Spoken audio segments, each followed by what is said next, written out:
మనం ప్రతిరోజు వాడే పెన్ యొక్క ఇన్వెన్షన్ గురించి మాట్లాడుకుందాం. పురాతన కాలంలో మనుషులు రాయడానికి పరికరాలు లేవు. రాళ్ళు, చెక్క ముక్కలు, జంతువుల యొక్క ఎముకలు, ఈ పక్షుల యొక్క ఈకలు, రంగు పానీయాలు ఎక్కువగా వాడేవాళ్ళు. అప్పట్లో రాయడం అంటే గోడల మీద, రాళ్ల మీద రాయడం. ఈ పక్షుల యొక్క పెద్ద ఈకను కోసి దానికి ఇంక్ పీల్చుకునేలా చేసి రాయడం స్టార్ట్ చేశారు.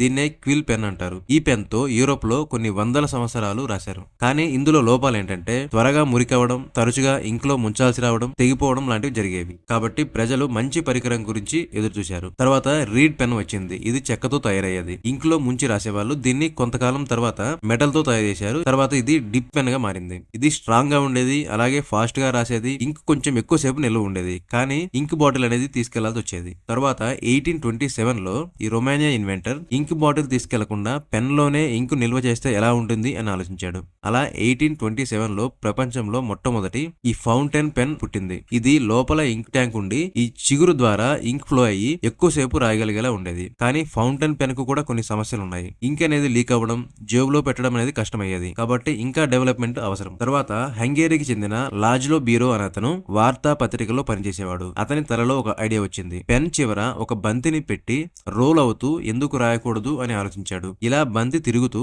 ఇంక్ ను కాగితం మీద పడేస్తుంది. ఇదే బాల్ పాయింట్ పెన్. ఇది వెంటనే ప్రపంచం మొత్తం ప్రాచుర్యం పొందింది. ఎందుకంటే ఇంక్ అనేది లీక్ అవ్వదు, త్వరగా ఎండిపోతుంది, అలాగే చీప్ ప్రైస్, ఎక్కువ పేజీలు రాస్తుంది, జేబులో కూడా పెట్టుకోవడానికి అనుకూలంగా ఉండేది. ఈ పెన్ ను ప్రపంచానికి అందించింది BIC కంపెనీ. 1980-2000 లో బాల్ పాయింట్ తర్వాత ప్రజలు ఇంకా స్మూత్ గా రాయడానికి కోరుకున్నారు.